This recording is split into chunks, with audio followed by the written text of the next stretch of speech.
नमस्कार साथियों, आप देख रहे हैं प्रदीप प्राइम न्यूज और आज है 29 जुलाई 2026 दिन बुधवार और आज की इस खास रिपोर्ट में हम बात करेंगे भारत की 25 बड़ी खबरों की जो आम जनता, किसानों, युवाओं और कर्मचारी व्यापारियों के लिए जानना बहुत जरूरी है, इसलिए वीडियो को अंत तक देखना। 29 जुलाई 2026 को देश भर में गुरु पूर्णिमा यानी आषाढ़ पूर्णिमा का पावन पर्व मनाया जा रहा है। इस दिन श्रद्धालु अपने गुरु, शिक्षक और मार्गदर्शकों के प्रति सम्मान व कृतज्ञता व्यक्त करते हैं तथा पूजा पाठ और धार्मिक अनुष्ठान किए जाते हैं। वहीं मौसम की बात करें तो हिमाचल प्रदेश में 29 जुलाई को बहुत भारी बारिश, जबकि राजस्थान के पूर्वी हिस्सों में भी बहुत भारी बारिश और गरज चमक का अलर्ट जारी है। दिल्ली, हरियाणा और पंजाब में भी 29 जुलाई को बहुत भारी बारिश की चेतावनी है। ऐसे में लोगों को खराब मौसम के दौरान सावधानी बरतने और मौसम विभाग के अपडेट पर नजर रखने की सलाह दी गई है। 29 जुलाई 2026 को भारतीय रिजर्व बैंक (आरबीआई) से जुड़ी कई अहम खबरें सामने आई। सबसे बड़ी खबर रुपए को संभालने की आरबीआई की कोशिश से जुड़ी है। रिपोर्टों के मुताबिक रुपए पर दबाव कम करने के लिए केंद्रीय बैंक विदेशी मुद्रा बाजार में डॉलर की बिक्री के जरिए हस्तक्षेप कर रहा है। पिछले कुछ दिनों में आरबीआई की सक्रियता बढ़ी है, जिसका उद्देश्य रुपए में अचानक और तेज गिरावट को रोकना और बाजार में स्थिरता बनाए रखना है। इसके अलावा आरबीआई से जुड़े फ्लेयर पोर्टल पर रिटर्न दाखिल करने की समय सीमा भी नजदीक आने के कारण संबंधित कंपनियों और संस्थाओं के लिए समय पर रिपोर्ट जमा करना महत्वपूर्ण है। वहीं आरबीआई की फिनक्वायरी बैठक फिनटेक कंपनियों के साथ बातचीत और उनकी समस्याओं व सवालों को समझने के लिए आयोजित की जाती है। इस तरह की बैठकों में फिनटेक कंपनियां आरबीआई के सामने अपने मुद्दे और सुझाव रख सकती हैं। कुल मिलाकर 29 जुलाई की आरबीआई से जुड़ी खबरों में रुपए की स्थिरता, जरूरी नियामकीय रिटर्न और फिनटेक सेक्टर के साथ केंद्रीय बैंक की बातचीत प्रमुख विषय रहे। 29 जुलाई 2026 को भारतीय रेलवे से जुड़ी कई महत्वपूर्ण खबरें सामने आई। आरआरबी टेक्नीशियन भर्ती के लिए आवेदन की अंतिम तारीख नजदीक होने के कारण इच्छुक उम्मीदवारों के लिए समय पर आवेदन करना जरूरी है। इसके अलावा परभणी मुदखेड़ रेल मार्ग के विद्युतीकरण प्रोजेक्ट को मंजूरी मिलने से इस रेल सेक्शन पर इलेक्ट्रिक ट्रेन संचालन को बढ़ावा मिलेगा और यात्रा व्यवस्था बेहतर होने की उम्मीद है। रेलवे की ओर से सुरक्षा को लेकर भी सकारात्मक आंकड़े सामने आए हैं। रिपोर्ट के अनुसार बेहतर सुरक्षा व्यवस्था, निगरानी और तकनीकी उपायों के कारण ट्रेन दुर्घटनाओं और अन्य सुरक्षा संबंधी घटनाओं में बड़ी कमी दर्ज की गई है। इससे यात्रियों की सुरक्षा बढ़ाने के रेलवे के प्रयासों को मजबूती मिलती है। सीजेपी आंदोलन को लेकर एक बार फिर विवाद बढ़ता नजर आ रहा है। सीजेपी का आरोप है कि आंदोलन खत्म कराने के समय सरकार ने प्रदर्शनकारियों पर दर्ज एफआईआर वापस लेने का भरोसा दिया था, लेकिन अभी तक इस पर कार्रवाई नहीं हुई। सीजेपी ने मांग की है कि छात्रों और प्रदर्शनकारियों की सभी एफआईआर जल्द वापस ली जाएं। संगठन ने चेतावनी दी है कि अगर सरकार ने अपना वादा पूरा नहीं किया तो वह दोबारा सड़क पर उतरकर आंदोलन तेज कर सकता है। वहीं सीजेपी ने देर रात करीब 1 बजे सीजेपी प्रवक्ता दास ने एक वीडियो जारी कर कहा था कि सरकार से बातचीत हुई है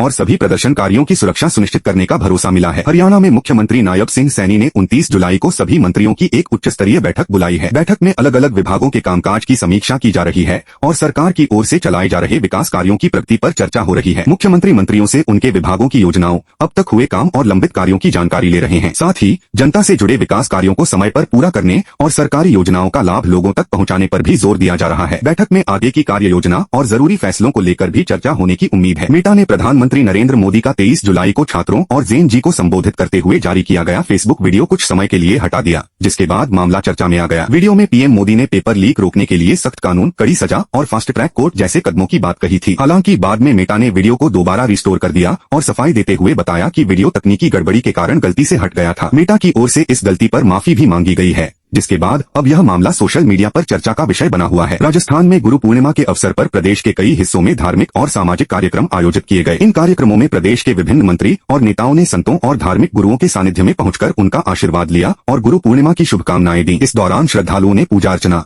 धार्मिक आयोजनों और संतों के दर्शन में हिस्सा लिया। वहीं गृह राज्य मंत्री जवाहर सिंह बेढ़म ने कार्यक्रमों में पहुंचकर वहां की व्यवस्थाओं का जायजा लिया और अधिकारियों से सुरक्षा, भीड़ प्रबंधन तथा अन्य जरूरी इंतजामों की जानकारी ली। गुरु पूर्णिमा के मौके पर पूरे प्रदेश में श्रद्धा और धार्मिक उत्साह का माहौल देखने को मिला। सीजेपी के जंतर मंतर प्रदर्शन में छात्रों को खाना खिलाने वाले volunteer Junaid Malik supreme court पहुंच गए हैं। उन्होंने आरोप लगाया है कि पुलिस ने उन्हें रास्ते से उठाकर करीब 6 घंटे तक हिरासत में रखा, धमकाया और बाद में देहरादून रोड पर सुनसान जगह पर छोड़ दिया। जुनैद का कहना है कि पुलिस ने उनके परिवार को भी बिना कानूनी प्रक्रिया अपनाए परेशान किया। उन्होंने सुप्रीम कोर्ट से परिवार के खिलाफ कार्रवाई पर रोक लगाने और पूरे मामले की कानून के मुताबिक जांच कराने की मांग की है। सुप्रीम कोर्ट ने छात्र प्रदर्शन मामले में बड़ा आदेश देते हुए नाबालिग प्रदर्शनकारियों को तुरंत रिहा करने को कहा है। कोर्ट ने कहा कि छात्रों का आंदोलन शांतिपूर्ण था और जरूरत से ज्यादा बल प्रयोग करने वालों पर कार्रवाई होनी चाहिए। अदालत ने प्रदर्शन के दौरान हुई चोटों की निष्पक्ष जांच और सीसीटीवी समेत अन्य सबूत सुरक्षित रखने के निर्देश भी दिए। मामले की अगली सुनवाई में पुलिस कार्रवाई और छात्रों की स्थिति पर आगे चर्चा होगी। हिमाचल प्रदेश के चंबा में अचानक आई बाढ़ ने भारी तबाही मचा दी है। तेज बहाव के साथ पत्थरों और मलबे का सैलाब सड़कों से लेकर घरों तक पहुंच गया, जिससे लोगों में दहशत फैल गई। वहीं चंडीगढ़ में बारिश के बीच करंट की चपेट में आने से एक युवती की दर्दनाक मौत हो गई। खराब मौसम को देखते हुए चारधाम यात्रा भी फिलहाल स्थगित कर दी गई है। उधर राजधानी दिल्ली में भी लगातार बारिश से कई इलाकों में जलभराव की स्थिति बनी हुई है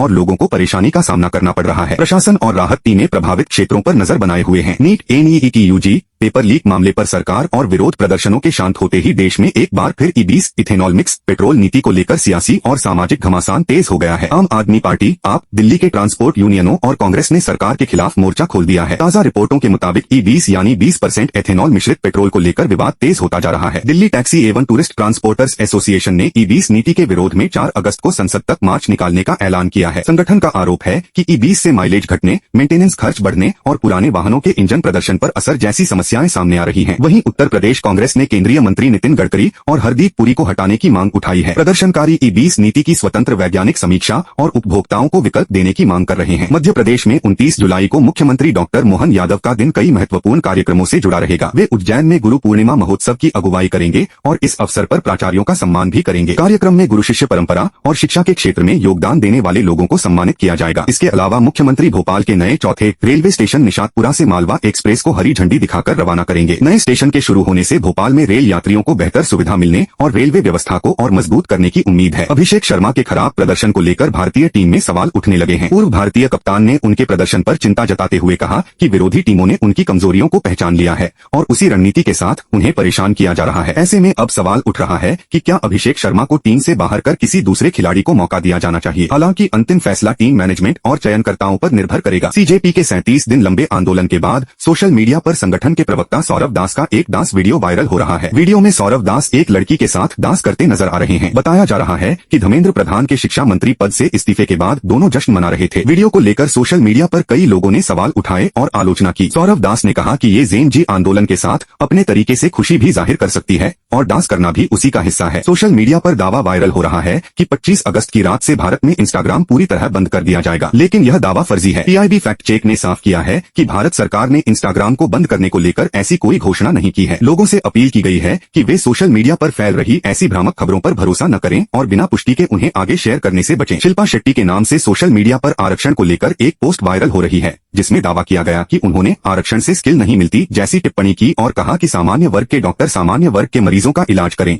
जबकि बाकी डॉक्टर अपनी जाति के मरीजों का इलाज करें। पोस्ट में यह भी दावा किया गया कि ऐसा होने पर लोग खुद जाति आधारित आरक्षण खत्म करने की मांग करेंगे। वायरल पोस्ट पर शिल्पा शेट्टी ने सफाई देते हुए कहा कि उनके नाम से फैलाया जा रहा यह बयान पूरी तरह मनगढ़ंत और दुर्भावनापूर्ण बकवास है। उन्होंने इस तरह की पोस्ट से खुद को अलग करते हुए स्पष्ट किया कि उन्होंने ऐसा कोई बयान नहीं दिया है, यानी सोशल मीडिया पर वायरल हो रहा स्क्रीनशॉट शिल्पा शेट्टी का वास्तविक बयान नहीं है और इसे उनके नाम से गलत तरीके से फैलाया जा रहा है। 29 जुलाई 2026 को भारतीय शेयर बाजार में निवेशकों का मुख्य ध्यान मणिपाल हेल्थ एंटरप्राइजेज के 9,275.22 करोड़ रुपए के बड़े आईपीओ पर रहा। यह आईपीओ 29 जुलाई को खुला और निवेशकों के लिए 31 जुलाई तक खुला रहेगा। इसके अलावा अमेरिकी फेडरल रिजर्व की मौद्रिक नीति बैठक के फैसले का भी बाजार पर असर देखने को मिला। वहीं एम्बैम्बिक फार्मास्यूटिकल्स और गोदरेज एग्रोवेट जैसी प्रमुख कंपनियों के जून तिमाही के वित्तीय नतीजों और डिविडेंड घोषणाओं पर भी निवेशकों की नजर रही। दूसरी ओर वैश्विक बाजारों में टेक्नोलॉजी शेयरों में बिकवाली से मिले जुले संकेत मिले। इन सभी वजहों के चलते भारतीय शेयर बाजार में निवेशकों ने ज्यादा जोखिम लेने से बचते हुए सावधानी के साथ सीमित दायरे में कारोबार किया। मोबाइल फोन विनिर्माण योजना NPMS के तहत सरकार देश में मोबाइल फोन और उसके जरूरी पार्ट्स का उत्पादन बढ़ाने पर जोर दे रही है। इस योजना के लिए केंद्रीय कैबिनेट ने 62,500 करोड़ रुपए का बजट मंजूर किया है और यह योजना वित्त वर्ष 2026 से 27 से 2030 से 31 तक यानी 5 साल चलेगी। 29 जुलाई की स्थिति के अनुसार सरकार का लक्ष्य मोबाइल के पार्ट्स का ज्यादा से ज्यादा देश में ही निर्माण कराना, भारतीय मोबाइल ब्रांड्स को बढ़ावा देना और कंपनियों को भारत से ही सामान खरीदने के लिए अतिरिक्त इंसेंटिव देना है। इससे देश की मोबाइल निर्माण क्षमता बढ़ने, आयात पर निर्भरता कम होने और घरेलू कंपनियों को मजबूती मिलने की उम्मीद है। कर्मचारी पेंशन योजना